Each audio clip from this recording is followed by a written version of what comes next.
Hi மக்களே, வணக்கம்.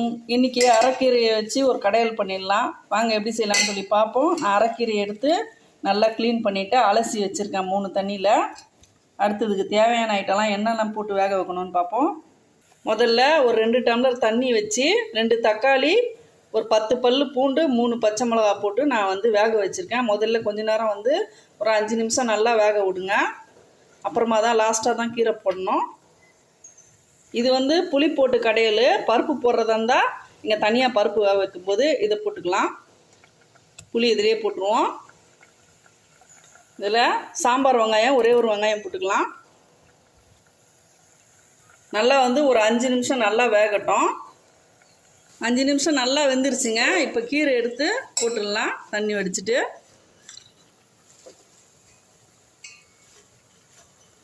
வெந்த பிறகு உள்ளே போயிடும். அதனால் ஒரு 3 கைப்பிடி அளவு இருக்குது கீரை. அதுக்கு 2 தக்காளி, சாம்பார் வெங்காயம் பொடி வெங்காயம் குட்டி குட்டியாக 4 பீஸ் எடுத்திருக்கேன். நல்லா வேகட்டும். திறந்தே தான் வைக்கணும், மூடக்கூடாது. நல்லா கிண்டி விட்டுருங்க.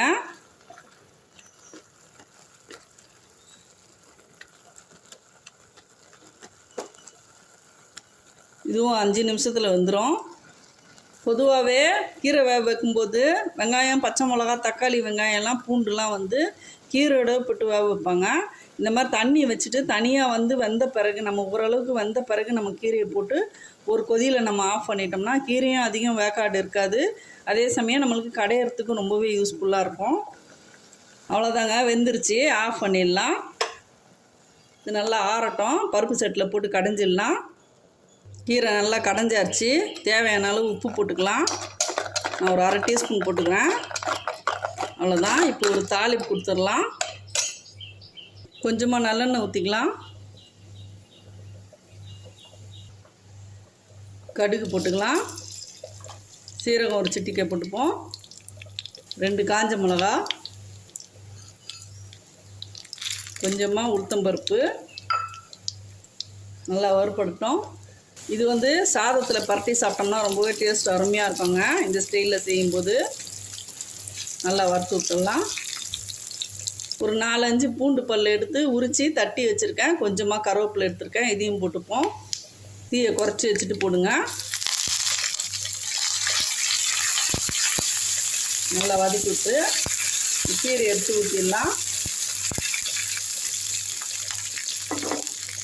பருப்பு போட்டு செய்கிறதா இருந்தால் பெருங்காயம் போடணும். புளி போட்டு கடைஞ்சோம்னா பெருங்காயம் போட தேவையில்லை. இப்போ இந்த கீரை எடுத்து இதில் ஊற்றிடலாம்.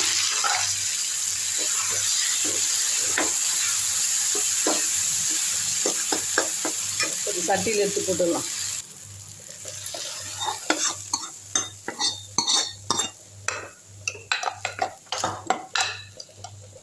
அவ்வளோதாங்க, கீரை கடையல் ரெடி.